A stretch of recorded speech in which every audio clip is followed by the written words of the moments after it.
everyone, this is Dr. Liz, and you're listening to Include with Dr. Liz. This show is about everyone, all people, including you. It's about people and their diverse lived experience in this world. I chat with guests to get to know them, their identities, and their inclusion needs, so we all have an opportunity to understand how best to include them, so together we can create a world where everyone thrives.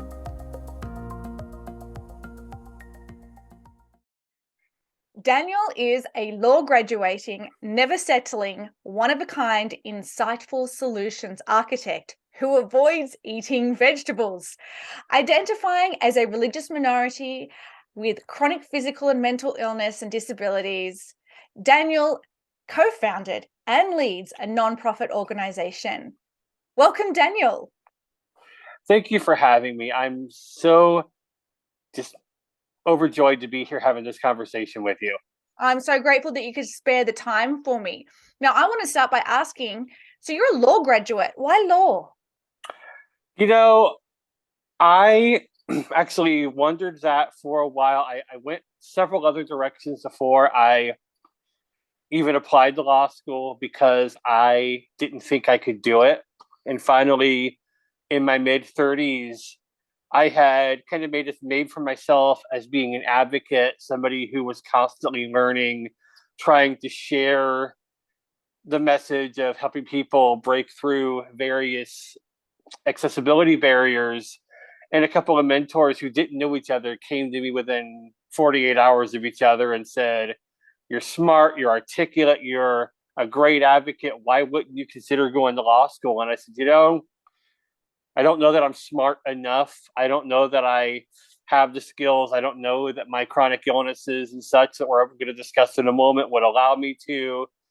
And they said, that's really not in keeping with what you're wanting to do. Why don't you go back and re-examine that in your own mind? And so I did. I did some research, I prayed about it, and a year later, I found myself planning to practice at the intersection of healthcare and civil rights. And a year after that, I was pulling double time, doing law school by day and starting up a nonprofit by night, because it ultimately was just a manifestation of me finding what I'm meant to do on this earth.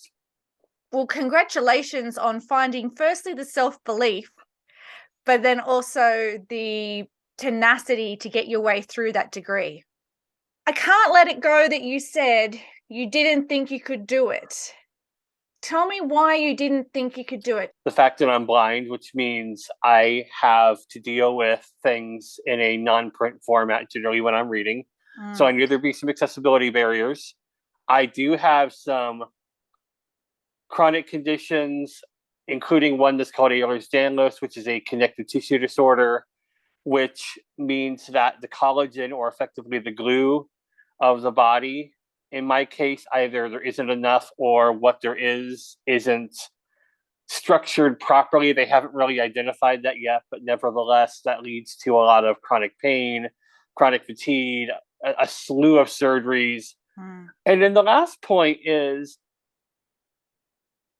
we talk a lot about, if you're, particularly in my case, a white man, there's a presumption that you get a level of education that is different than different than people who are in various minorities. And for the large part, that is absolutely true.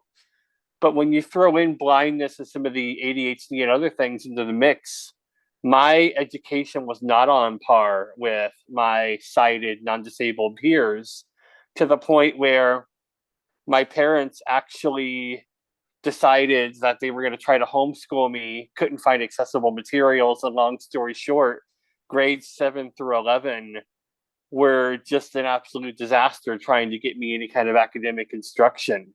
So I clearly had the brain power to get through my undergrad, but it took a lot of time, it took a lot of effort, and the study skills are something that are still a work in progress, because there was just a lot that wasn't offered to me in those formative years. I can imagine the challenge. So when you did start your law degree, I mean, how accessible was it to get accepted, firstly, into the degree? For the most part, by that time, we're talking 2017, they were starting to become more aware that there needed to be more diversity. Mm. However, you still did have administrators who actually felt very uncomfortable with the number of students with disabilities rising or needing accommodations within the school. They hadn't really differentiated between needing accommodations and lowering academic standards, and that's still a process that's ongoing. And then there was also the fact that the law school application, they're looking at a few things. They're looking at letters of recommendation, they're looking at your LSAT score, and they're looking at your academic record. Well, my academic record for my bachelor's degree reflected the fact that I had tried to figure out how to be a good student while in university as opposed to before. Mm. And it also reflected the aftershocks of dealing with my depression and anxiety, ADHD, and trying to manage my chronic illness, multiple surgeries, all of that reflected in my academic record by virtue of stops and starts. Parts of my academic record had lower grades than they otherwise would have. All of those things that kind of were inadvertently affected, but not necessarily visible on the surface. You just see the results not adding up the way that you would hope to. Yeah, absolutely. Now, I have so much I want to ask you. All right, I'm going to start with, what kind of supports were available to you? In my bachelor's, there were options to get a reader. There were, options to have tests read aloud and things in a private room, that sort of thing. What I struggled with, particularly with the chronic illness side, was learning where and when to ask for help. It's one thing to ask for help if you need, say, a document converted to an accessible format, or you need to find a way to accessibly test for something due to blindness. Those accommodations are generally fairly cut and dried. But when you're saying, I have an anxiety disorder and I'm trying to figure out which of these dozen medications is actually going to make the symptoms better instead of worse, and how to grasp the fact that I can't get out of bed in the morning, let alone convey it to someone else, that I'm, it's not me suddenly becoming lazy. It's not me losing my work ethic. I feel like somebody poured me in cement. I didn't have the skills to say that in my 20s. And then on the law school side, I was blessed with an exceptional coordinator of disability services from the main university who helped me work with the law school to find a way. And we were just starting to have a broader conversation with regarding, well, what really makes a good law student, what makes a good lawyer. That I'm proud to say the law school continues to have even after I graduated, which is awesome. But there were still some books that were accessible and some that weren't. And maybe I had my books by the start of the semester. Maybe I didn't. There was one professor who actually, for lack of a better way of putting it, outed the fact that one of my classmates and I were receiving a different testing situation than our peers, which was somewhat understood among the students, but it put us in a really uncomfortable place. Yeah. And then just again, navigating the learning resources, the websites, all of that, it was kind of hit or miss. So it was better than it could have been, but there's still a long way to go.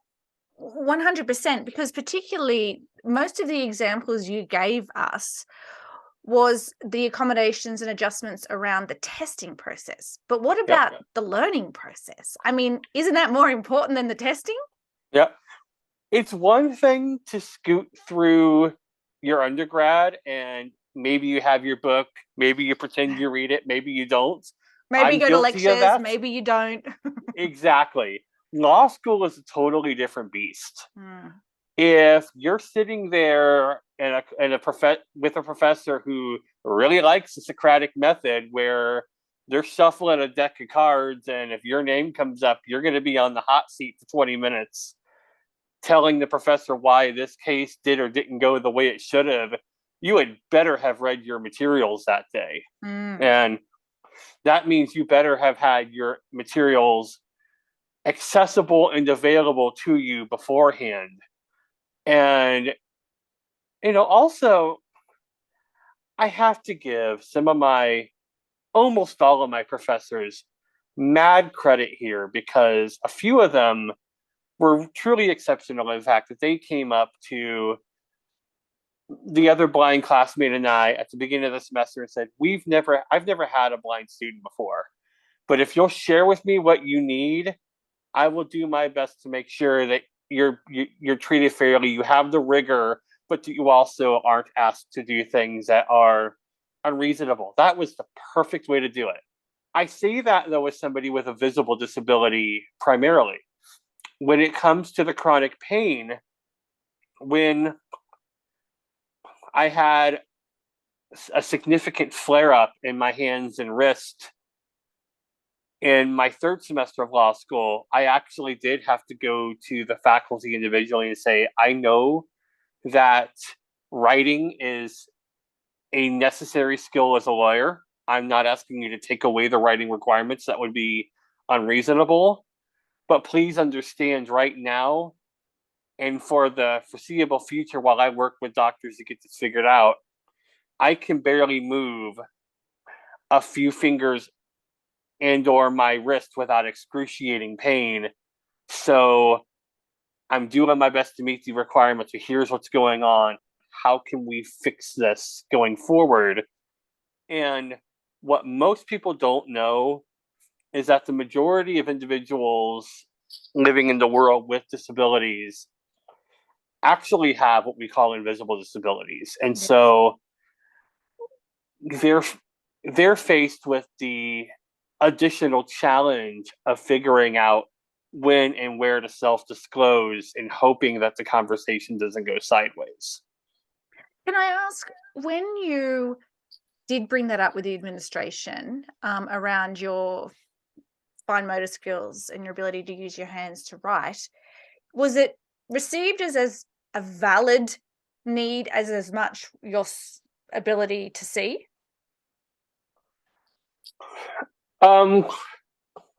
Somewhat. I will say I ended up in the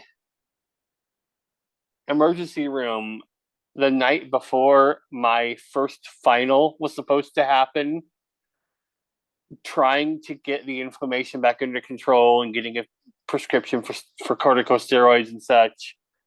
And we fortunately moved the exam in order to accommodate it, but it was, we'll say, even though I got to a place where I was able to do what I had to do, the process was slightly less affirming than I would have hoped. Okay. Almost making it like you didn't want to have to ask again at another point. Yeah. That's unfortunate. I'm sorry that happened to you. Let's think about the classroom environment, the space that you're in. Now, when you can't see the environment you're in, how do you know you're safe in that space? A lot of that comes down to situational awareness. If you learn to, and this goes out to the outside world too, you have to learn to be sensing what's going on around you, whether you're hearing it, whether you're just feeling something is tactily off, whether you're just intuitively picking up on something being out of place. You learn how to trust those instincts. It's something you have to have the right training and the mindset to manage, for sure. So if I was your classmate, how could I make you feel both physically and psychologically safe? Is there anything I can specifically do? I think the biggest thing was just connecting as people. The respect I got from my classmates as someone who was told from time to time and always kind of subtly reinforced, hey, we think you deserve to be here. We're happy to have you as our peer. We hear when you bring up, say, disability history in these law classes, and we want to learn more. We see the struggle when you're trying to make things accessible, and we're willing to, back you up on that. I think those things, they go a long way. So it sounds to me like not only did you learn from the law degree, right, but your classmates learned about the importance of inclusion and accessibility by you just being there. I would like to think so. You know, I made a conscious decision pretty early on to be open about what was happening, be that person who could field questions, and just connect, because I'm personally of the opinion that I would rather have a question brought to my attention, even if it's possibly indelicate or imprecise. I'd much rather go down that path than have someone be afraid to bring something up because they're afraid that they'll say something wrong or ask the wrong thing. And thus, there's really no opportunity to address underlying assumptions or stereotypes. You said that there was one other person in your class that also was blind. In terms of representation, whether it's in the legal community, in media, in your career, tell me about that. I will say we are underrepresented in law in the profession. Um, our history, our laws are extremely underrepresented in the text and in the conversation. And that's a pretty significant problem. And I would say in entertainment, you have, well, first of all, you have talented people in the entertainment industry who are not given sufficient opportunity to play those roles, which is especially egregious in moments where the character is supposed to be portraying a disability and you don't have somebody acting in that role who has lived experience. I like many advocates really don't like that. I would say the archetypes tend to follow that lead, where when somebody who's written the script, the person producing, the person who's acting, all of the other team don't have lived experience, you end up with a character that either usually A, under exaggerates what's going on in that person's that character's life as it results as it relates to the disability, or B, over exaggerates and creates the old kind of Mr. Magoo character where it's bumbling, fumbling, all the negative stereotypes rolled into one. And I'm glad you bring it up, because as much as we may try to say, well, there's a wall between entertainment and real life, if the last person you saw who is blind was bumbling around and walking into things and didn't know where their front door was, etc., you might consciously be able to say that's TV, but subconsciously that image is implanted in your mind. And I'm now dealing with it as a real blind person who does know how to find my front door. And it's just going to make that much more of a hurdle. Yeah. And so what you don't know is, as you're saying that, I am nodding profusely as I'm listening to you and affirming what you're saying. What sort of advice do you have for educators around making the learning experience accessible for someone like you? First thing I could say really comes back to communication. communicating with your student, communicating assuming the student's under 18, especially with the parents, saying, "Hey, I want to get this right. This is new to me. What have you noticed from other teachers, from other advocates, from whomever that have worked? What are some best practices you would like for me to incorporate into the process?"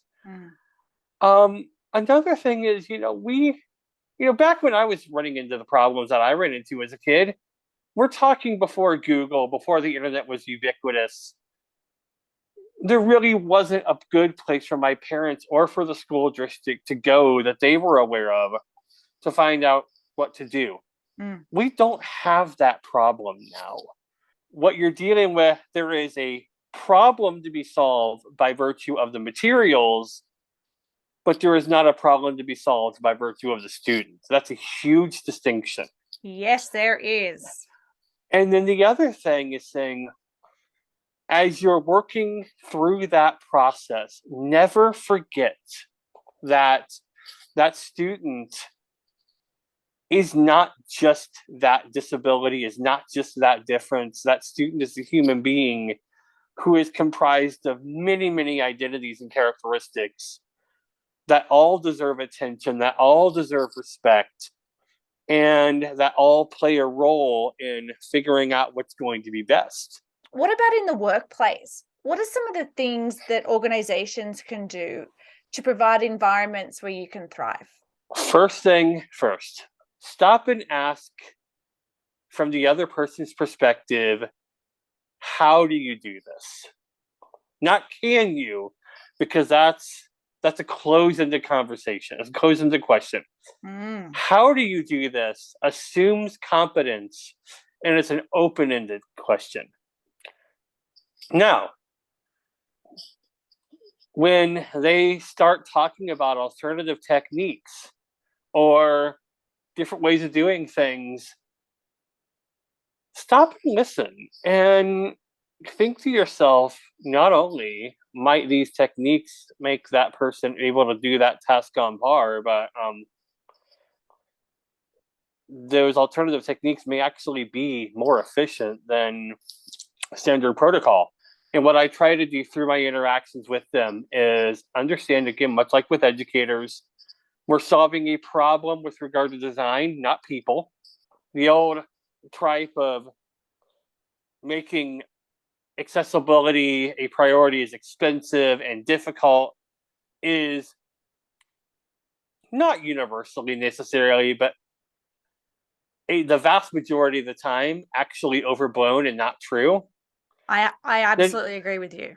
Then you're at a point where you're not asking yourself, do I have to do this? But why haven't I done this sooner? And how do I do this more? Because you're understanding that accessibility and inclusion, they're not a social mandate if done properly. They're actually part of your overall plan. They're tools in your toolbox to make your business more profitable, more prosperous, and just a better place to work in general. We are on the same page, Daniel. I'm with you on that one. I would high five you if I was sitting next to you.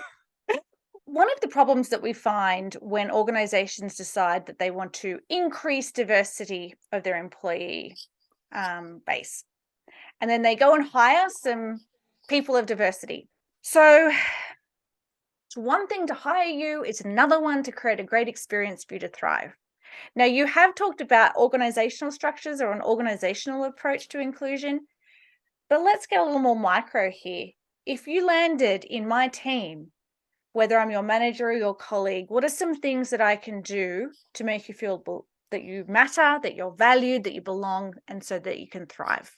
I think that concentrating on the value that person brings to the team, at least as much, if not more, than their access needs is critical. I think having conversations where you're connecting as people and then learning from that point, where are the opportunities to improve? And if you're doing it to look good, if you're doing it because you feel like, there's a mandate that you have to hold your nose and comply with, it's going to come out in subtle or maybe even not so subtle ways. Even if you're not fully convinced yet, if you have that seed of belief that says, I'm not there yet, but I'm willing to give this a shot. I want this to work. I want to see how this can strengthen my business, and I'm going to build my belief and my faith and trust in the process over time with an open mind. That creates a lot of open doors and a lot of opportunities for team members to not only share more effectively, but to really offer ideas on the whole gamut of what you're doing from a much more advantageous place. Where do you feel most excluded? I'm struggling with a lot of your diversity movements who always talk about race, usually talk about sexual orientation and gender, and very rarely mention disability in that context. Sometimes they'll say race, gender, sexual orientation, and other. Sometimes they won't even bother mentioning the other. But even in those, why are we still the other? And why are we the other in the people that are leading the movement to diversify? It's frustrating and disheartening at the same time. Okay. Well, now I want to flip the coin and ask, where do you feel most included? I think the best answer I can give you is people, regardless of where they come from, what they believe, how they vote, socioeconomic status, etc., what race they are, gender, sexual orientation, any of those things, we can all choose to be better allies and to help facilitate that belonging. And we can do it in a way that is fully compatible with our other identities. And I think I've come across people from all over the spectrum who have done that, and I commend them for it because it's not a partisan issue. It's not any other kind of this is a people issue. It's not a political issue. It is a human rights issue, and it should not be on either side of a fence. It's actually about people. Oh my gosh, you articulated it so well. Thank you. I could talk to you for hours and hours and hours, but I think we've run out of time. So there are two really powerful things I'm taking away from today. This is why I want to talk to you again at some point to learn more. Absolutely. So I really want to highlight for everybody, when you said, rather than fixing the problem of the person, right? They're not the center of the problem. It's about fixing the design of the solution, of the process or the product or the service or whatever that is. That's actually what needs to be fixed. And when doing that, you have a simple question for them to ask, and that is, how do you do this? Because that way we uncover whether or not how you do it is with undue effort. Right? You should be, the accessibility solution should be that you don't have to work harder to get to the same outcome. Now, the one other huge point that we should not miss highlighting is when you are responsible for diversity and inclusion, don't just focus on the popular labels. Look at including everyone. Because even if you were just focusing on race, sexual orientation, and gender, those three labels are made up of way more than just those single labels as well. Thank you so much, Daniel, for your profound insights and sharing that with all of us today. But before we go, what is it that you're doing? So our nonprofit is really trying to help people learn how to take that next step or that next leap toward achieving their goals. If for people with disabilities, it's, how do we find the resources How do we share knowledge, create understanding? And for people who are allies, providing that on ramp so that people feel like they have a place to go to ask those questions, to learn, one of our sayings in Pieces of Me, which is that, everyone has something to give and everyone has something to learn. We will make sure that your contact details are in the comments of the podcast so that if people want to get in contact with you, they know how. Thank you. Well, thank you again for your time today. It's been such a pleasure. Likewise.